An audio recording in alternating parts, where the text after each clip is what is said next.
ואנחנו בפרק הראשון נרוץ עם קראפט רויאל. היי.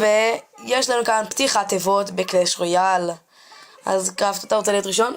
כן. עכשיו אני תפתח את מה שאתה רוצה. אחרי זה נפתח את הפרי צ'סט. פרינס, סבבה, זה גרוע. 28 רוג, זה טוב.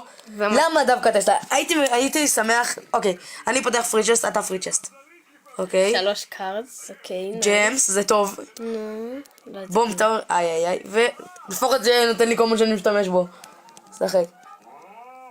אוקיי, אז עכשיו אני פותח את הקרון צ'סט ואת המג'יקל. ואני פותח, ואנחנו עושים לחיצה אוקיי, קרון צ'סט חצי. אוקיי. לא, אנחנו עושים לחיצה. אוקיי, שתי ג'יימס. תורך. ויש לנו גם קלאן צ'סט רמה 10. אוקיי, נראה לי יש לנו פה אפיק.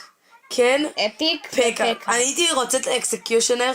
אוקיי, בוא נפתח את המג'יקל צ'סט. יש לנו גם כן קלאן צ'סט רמה 10. נפתח את המג'יקל. 721 גולד.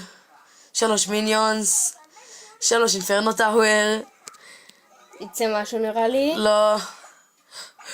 יש פה לג'נדרי. לא, היה 2 אפיקים. לא!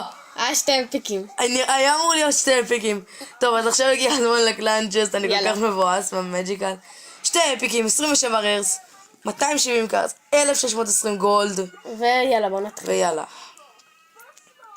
1620 גולד כמובן, 17 רויאל ג'יינט, 4 דארט גובלין שזה גרוע, אני לא משתמש בו. 69 אירוז.